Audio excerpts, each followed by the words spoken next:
interagir. Bonjour à tous, bonjour Marco et Alix, nous répondons sûrement à vos questions. Alors, mesdames et messieurs, soyez les bienvenus donc dans Instant Vérité.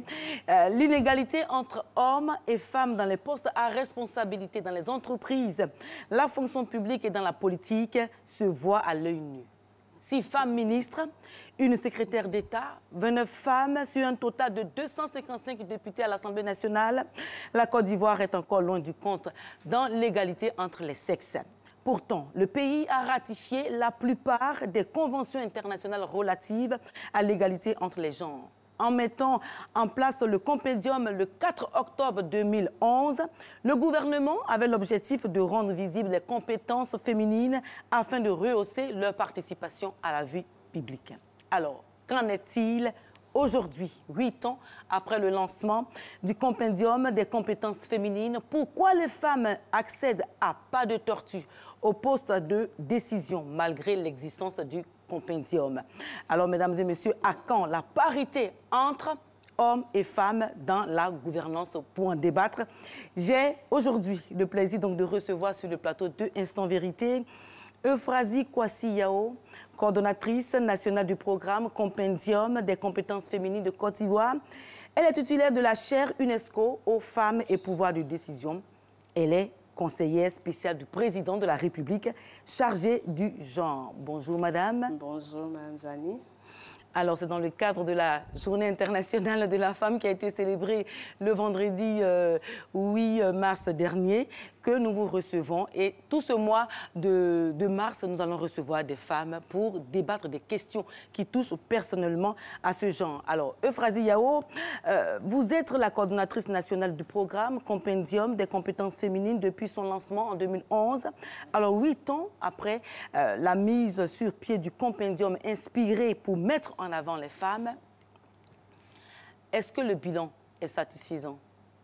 Moi, je pense que le bilan est satisfaisant. Je vais vous expliquer. Alors, le compendium est un programme qui a été initié par son Excellence, Monsieur le Président de la République. Il a demandé à sa conseillère spéciale de l'époque, Madame Jeanne Peumont, de recenser les femmes afin qu'on puisse les prendre à des postes de décision et surtout de mettre en place une stratégie pour valoriser les femmes. Et quand je me mets 8 ans en arrière, je me dis qu'on a fait du chemin. D'abord, ce programme de la Côte d'Ivoire est devenu un programme africain. C'est-à-dire que nous avons été déclarés meilleur programme africain de par nos stratégies qui peuvent nous permettre d'atteindre les ODD. Oui. Déjà... Madame la ministre, oui. Avant qu'on aille plus loin, oui. vous dites qu'on a fait du chemin. Oui. Vous avez tantôt entendu ce que j'ai dit dans l'introduction. Il y a 6 femmes ministres. 6 femmes seulement ministres, sur un total peut-être de plus de 30 ministres. Alors, une secrétaire d'État, 29 femmes députées sur un total de 255, ça fait au moins 11% de femmes seulement au sein de la Chambre basse du Parlement ivoirien. Alors, on a fait du chemin en quoi? On a fait du chemin en termes de stratégie. Vous savez, ce sont des variables sociales, des variables démographiques. Ça ne change pas du jour au lendemain. Mais je viendrai avec nos résultats. Quand on avait fait le compendium, on voulait que les femmes se recensent pour qu'on les voie. Mais aujourd'hui, on est à 15 000 femmes. N'oubliez pas qu'on sortait de crise. Je reviendrai à vos chiffres. Ne vous inquiétez pas. On sortait de crise. Les hommes se parlaient à peine. On sait ce qui s'est passé en Côte d'Ivoire. Mais les femmes ont accepté. Quand on est passé ici à la RTI pour présenter le programme Compendium, qui vise à valoriser leurs compétences, elles ont toutes accepté dans 15 000 femmes. Mais on n'est pas resté là.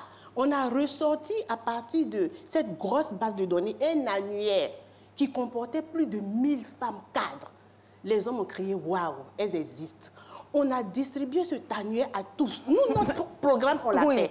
Vous l'avez fait, votre programme. Oui. Elles existent, mais elles ne comptent pas. Non, on ne peut pas dire qu'elle ne compte pas. On ne peut pas dire qu'elle ne compte pas parce que regardez par exemple au Conseil économique et social.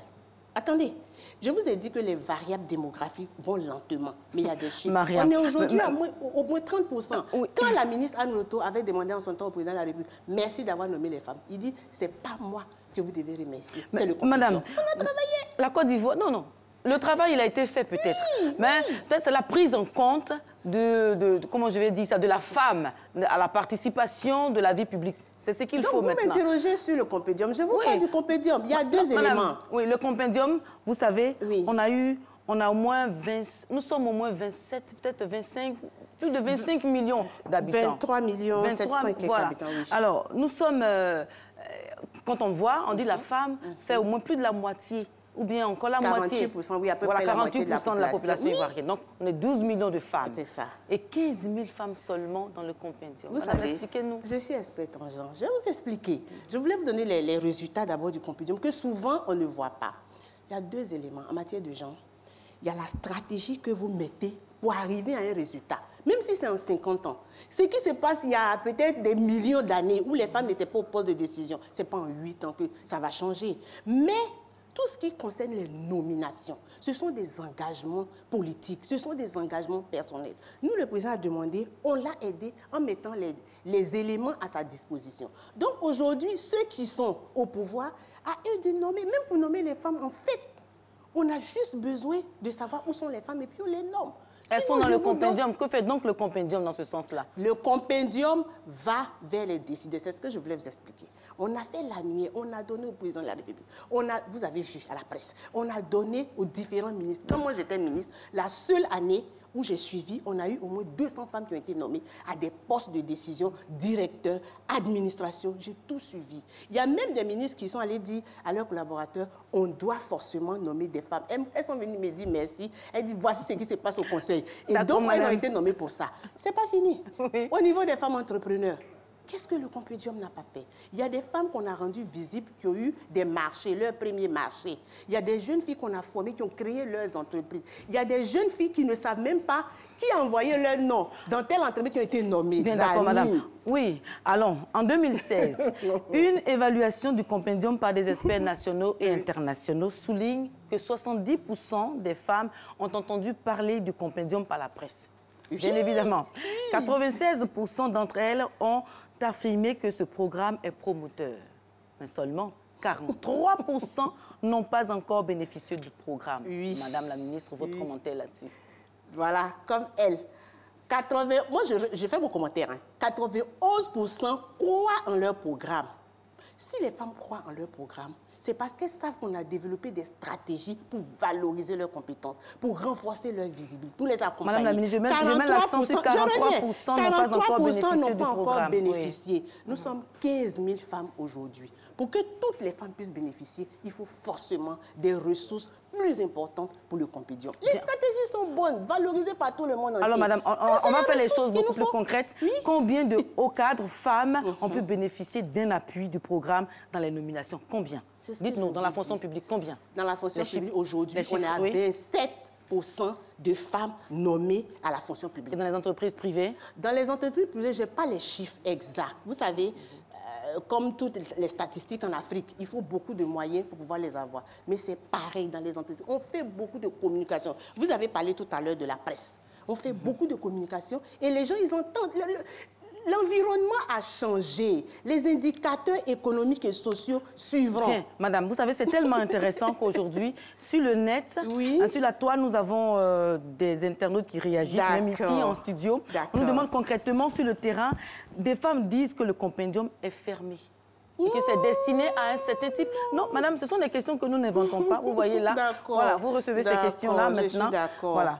Alors, dites-nous, concrètement, madame, sur le terrain, des femmes disent que le compendium est fermé. Que répondez-vous? Je réponds que le compendium est ouvert d'abord. Le compendium n'est pas fermé. Vous savez pourquoi? C'est un programme de bonne gouvernance. On a ouvert un site web. On a sensibilisé, on a demandé aux femmes, sans distinction de parti politique, on sortait de cris, je reviens là-dessus, sans distinction d'ethnie, de religion, de s'inscrire. Si vous ne vous engagez pas avec nous, comment on peut vous aider? Celles qui se sont engagées, on les a aidées. Il y en a qui pensaient que c'était payant, c'est gratuit. C'est un programme du gouvernement. Nous vous attendons. Nos stratégies n'ont rien à envier à n'importe quel programme en Afrique et dans le monde. Sinon, on ne sera pas meilleur. Maintenant, vous, les femmes, on vous attend. D'accord. Donc, c'est un plaidoyer à l'endroit des femmes. Alors, madame, une autre question. Je peux donner? Oui, allez-y. Elles disent qu'elles ne connaissent pas souvent le site. Oui, allez-y. www.compétencesféminines.gouv.ci. Bien. Alors, madame, une femme pose la question. Alors, célébrer la femme doit se limiter seulement au progrès, au discours? Au pagne, pardon. Non. Voilà, j'ai mal vu. Au pagne et au discours? Non, merci de me donner l'occasion. Je dis à tout le monde, j'ai eu la presse marocaine, la presse internationale, vous savez, ça me fait 30 ans quand même de service au niveau des gens, j'ai eu beaucoup de presse. Je leur ai dit, la journée internationale de la femme, ce n'est pas la fête des mères. La fête des mères, on peut vous dire, vous êtes belle, vous êtes gentille, vous comptez. La journée internationale, c'est pour faire le bilan de ce que nous avons fait durant toute l'année, où nous en sommes. C'est pour célébrer les acquis. Cette année, par exemple, naturellement, nous célébrons l'acquis de la loi d'au moins 30% de femmes au poste de prise de décision que nous attendons. Cet internaute dit qu'on a eu l'impression cette année, chaque année, qu'il y a des pagnes, il y a des pagnes qui sont distribuées aux femmes des entreprises, ce qui est d'ailleurs bien. Oui. Voilà, les discours sont faits, ce sont des célébrations avec beaucoup de faste et tout ça, et après, rien de plus. Non, Zani, ce n'est pas ça. Je vous dis quand j'étais ministre, voilà, je vous dis. Moi, ma journée internationale, qu'est-ce qui s'est passé? Le Conseil a validé, tous les ministres sont passés sur le plateau. Chacun a dit ce qu'il avait déjà fait pour les femmes. Moi, dans mon ministère des Affaires étrangères, j'ai déjà nommé tel nombre de femmes. Je suis en train de mettre les affaires, la cellule genre pour conduire le développement avec le genre. Le ministre de la Défense, chaque ministre est interrogé. Je leur ai dit, l'année prochaine, on fera le même exercice. Bon, certainement que mes collègues n'ont pas suivi. Elles ont leur... De toute façon, chaque ministre a sa vision. Peut-être que cette internaute-là attendait, peut-être qu'elle attendait simplement qu'il y ait des ateliers, qu'il y ait des cérémonies. Non, qu'il y ait des cérémonies où on remet peut-être le compendium aux autorités, où on renouvelle. Oui, il faut toujours renouveler. Voilà, il faut toujours renouveler peut-être. Voilà. Dans d'autres pays, on a vu des marches de protestation pour que la femme soit plus visible dans les entreprises, dans les postes de décision. Mais en Côte d'Ivoire, c'est vraiment la fête. Ça dépend de chaque ministre. Moi, sincèrement, vous avez vu ce qu'on a fait. Alors, et je connais quand même le sens de cette journée-là. Et j'attends toujours qu'il y ait des pas en avant pour pouvoir célébrer. Alors, madame, dans le sens, nous avons interrogé des femmes, voilà, des femmes dûment recensées, persistent en disant qu'elles n'ont jamais été prises en compte par le programme. Bon, c'est peut-être vrai. Si elles attendent, par exemple, à être nommées, si elles attendent à avoir de l'emploi, comme ce que les autres ont eu, qu'on peut citer, elles diront qu'elles n'ont pas eu accès au compédium. Mais si elles attendent vraiment le clou du compédium, c'est-à-dire le fait de valoriser, de coacher, d'accompagner, pour qu'elles puissent réussir dans le domaine où elles sont, elles diront certainement qu'elles ont réussi. Mais si elles ne viennent pas aussi, comme je dis toujours, aux activités, pour qu'on puisse vraiment leur donner ce que nous avons de plus beau, ces séances de motivation. Vous avez vu ce qu'on a fait avec la petite championne mondiale, Muriel Aoré. Vous avez vu ce qu'on a fait. On a fait un atelier avec les femmes, on a appelé « Récolter pour rebondir ». C'est-à-dire qu'on partage l'expérience et tu grandis par toi-même. Alors, madame, tout à l'heure dans vos propos, vous avez dit quelque chose d'assez intéressant. Vous avez dit la volonté politique. Oui. Il faut de la volonté politique. Oui, alors, sûr. Le compendium a suscité de réels espoirs chez les femmes, mais aujourd'hui, le constat est clair que les femmes sont toujours au même stade. Comment pouvez-vous expliquer cela? Non, Zani, moi, je ne valide pas, le fait que les femmes soient toujours mêmes. Bon, la volonté politique, comment elle se manifeste? Comment elle se manifeste de façon concrète? Comment elle se manifeste? Les femmes me disaient tantôt, le samedi dernier, elles me disaient, mais voilà, quand on veut nommer des femmes, on les nomme. Voilà.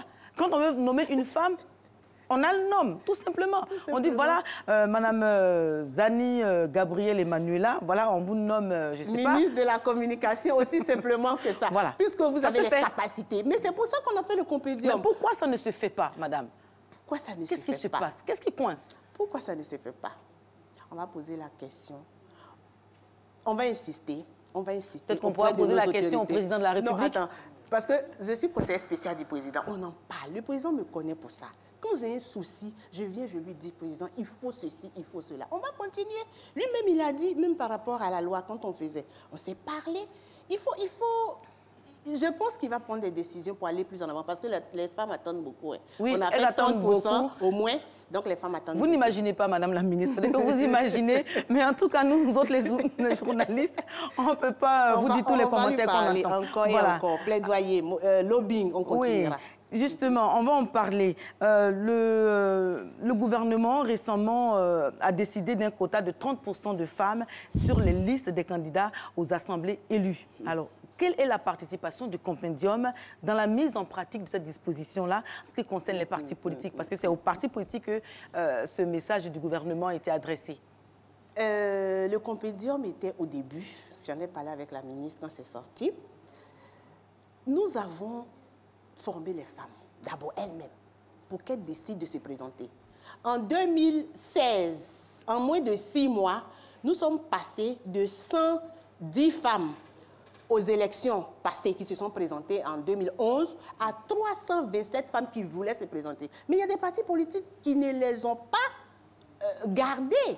Elles n'ont pas pu, elles n'ont pas pu. Pourquoi? Et pourquoi? Et qu'est-ce qu'a fait le compendium? Est-ce que vous avez fait du lobbying auprès des partis politiques pour qu'on puisse changer la donne? Le compendium a fait une grosse équipe. Madame la ministre Jeanne Peumont, vice-présidente de l'Assemblée. À l'époque, il y avait Madame Sarah Sako. Je ne cite pas tous les noms. Il y avait Anna Baïma collaborateur. Ils ont fait une grosse équipe. Justine, ils sont allés voir tous les responsables des partis politiques. La première fois, je vais vous dire une anecdote que j'appelais le président Bédier. C'était par rapport à la loi. Les gens m'ont dit non, si vous voulez, je dis, je vais l'appeler parce qu'il s'agit de la loi. Donc, elles ont travaillé. Mais ce qui manquait, c'était la loi. Vous savez, est-ce que dans les partis politiques, on a besoin vraiment d'attendre une loi pour présenter, pour proposer une femme à un poste électif si elle est vraiment, elle a les capacités, les compétences pour... Là, il faut qu'on leur pose vraiment la question. Parce que moi, on a fait les plaidoyers, mais on a vu qu'il y a des gens qui y croient, qui nomment qui prennent les femmes au niveau des listes. Mais il y a des gens qui n'y croient pas, il faut la loi. Quand on a pris la loi, quand on va mettre la loi en œuvre, qui vont avoir besoin de faire les 30% Zani, ils ne vont pas t'appeler. Ils vont t'appeler parce que tu es compétente et ils sont obligés de faire les 30%. Donc, je pense que ça aussi, c'est vraiment important. Et on a contribué à la loi. Madame, depuis 19 les questions, ans, on est dessus. Oui, les questions commencent à tomber. Alors, le compendium est-il élistique? Voilà, si je lis bien. Élitiste. Le compendium n'est pas élitiste. Le compendium a 4 cibles. Merci de me donner l'occasion de bien expliquer aux internautes parce que ce programme, il est merveilleux. Donc, je suis à l'aise d'en parler. 1, peut-être il manque de communication, c'est vrai. Les femmes cadres de haut niveau, avec au moins le bac plus 5, qui pour nous doivent être des décideurs pour aider les autres. Il y a les jeunes filles, cadres ou pas, mais qui ont besoin de montrer leur potentiel. Il y a les femmes qui excellent en milieu rural. Aujourd'hui, nous sommes en train de travailler dans la région du Béquet, la deuxième ville de la Côte d'Ivoire. Nous avons mis en place des critères. Elles ne peuvent pas s'inscrire en ligne. Je disais tout à l'heure le www.compétencesféminines.gouv.ci. Elles ne savent pas. Mais ces femmes-là, on a mis 10 critères. Une femme qui excelle dans son milieu, qui a une expérience novatrice, qui consolide la paix, qui est reconnue par sa communauté. Mais on a 10 critères scientifiques élaborés avec l'université de Bouaké. Et aujourd'hui, on a pu identifier 502 femmes. Dans le domaine de la culture, de l'agriculture, de la santé. 502 femmes, Madame la ministre, c'est peu quand même. Non. Quand on prend la région de la Maraoué, du Béquet et tout ça, toutes ces femmes... Non, on est seulement dans le Béquet. C'est par région. C'est par région. Et parmi les 502, il y a 70 que nous avons nommés les championnes du développement. Alors, à quand les autres régions? Est-ce qu'il y a un programme qui est fait pour prendre en compte les autres femmes des autres régions? Je disais tout à l'heure, merveilleux. Tout le monde veut tout et tout de suite. Nous avons un programme jusqu'en 2050, je vous le dis. Patientons, suivons. La stratégie est déjà validée par le monde entier. J'en suis très fière, la Côte d'Ivoire est fière. Doucement, nous allons y arriver. Les variables démographiques ne changent pas du jour au lendemain. D'accord, Madame la ministre. Alors, un objectif principal du compendium, il s'agit de renforcer la visibilité, la participation et le leadership féminin dans la gestion des affaires publiques et privées, hein, à tous les niveaux. Alors, quels sont les secteurs où les femmes sont sous-représentées en Côte d'Ivoire? Est-ce que vous avez identifié ces secteurs-là? Oui, on a déjà quelques secteurs. Comme on a une base de données, donc quand on fait l'histogramme, tout de suite on voit, c'est ça la partie scientifique du compendium. On voit que par exemple dans la recherche, le développement, les femmes sont très peu représentées. Si vous regardez l'organigramme, l'histogramme, tout de suite vous le savez. Donc il faut travailler au niveau du secteur avec l'université. Le secteur des mines, les femmes même sont venues nous voir. Elles ont expliqué leurs problèmes. Ça fait 3 à 4 ans que nous travaillons dans ce domaine. Pas plus tard qu'hier, j'ai vu le ministre des Mines à la Journée internationale de la femme. Il me disait qu'aujourd'hui, elles sont plus de 300. Elles ont commencé à s'organiser. On a fait une recherche pour pouvoir voir ce qui se passe. Pourquoi est-ce qu'il n'y a pas assez de femmes? Et on corrige. Le 3e objectif de Compédium, c'est cela. C'est cela. C'est de corriger, n'est-ce pas? Apporter des mesures correctives dans le sens de l'équité. Oui. Alors, qu'est-ce que vous avez fait? Dans le sens de l'équité, ces femmes elles-mêmes qui sont dans le secteur, qui se sentent brimées parce qu'elles n'ont pas les mêmes atouts, elles se disent que les hommes ne veulent pas les nommer au poste de plus de décision. Je vous dis que j'ai parlé au ministre des Mines le 8, il est là, il m'écoute, le 8 mars. Le plaidoyer, le lobbying pour ces femmes, la formation pour elles-mêmes, récolter pour rebondir, valoriser le meilleur d'elles-mêmes. Quand tu as fini de faire tout ça, Zani, oui, qu'est-ce qui manque? La volonté politique. Mais c'est ça. Alors, donc la volonté politique, mais à côté de la volonté politique, est-ce que le financement du compendium ne pose pas problème? Oui, ça pose problème. Ça, vraiment, sans langue de bois, ça pose problème. Ça pose problème. Qu'est-ce que vous attendez? Le programme est plus grand, comme on dit, que ce que l'on croit. Oui, oui. Moi, c'est pour ça que j'ai commencé par ce que l'Afrique a dit. L'ambassadeur de l'Union africaine en Côte d'Ivoire, elle a dit il faut que tous les pays africains aient leur compétition. Vous pensez que c'est un petit programme de valorisation, simplement des compétitions? C'est un programme de développement équitable, durable, il vous faut qui combien apporte la paix. De fonds CFA? Le PNUD a tellement apprécié le programme. C'est Addis Abeba, le centre du PNUD, qui nous a fait meilleur programme. Ils ont élaboré la deuxième phase. Ministre, je vous dis, la deuxième phase, il vous faut combien? 5 milliards sur 5 ans. C'est-à-dire 1 milliard par an. L'État doit donner 600 millions, le PNUD et puis tous les autres partenaires donnent 400 millions. Mais aujourd'hui, je m'arrête là parce que là, les chiffres ne sont pas bons. Alors, Madame la ministre, merci Euphrasie Kwasi-Yao d'être venue. Donc, à Instant Vérité, vous êtes conseillère spéciale du président de la République chargée du genre, alors coordonnatrice nationale du programme Compendium des compétences féminines de Côte d'Ivoire.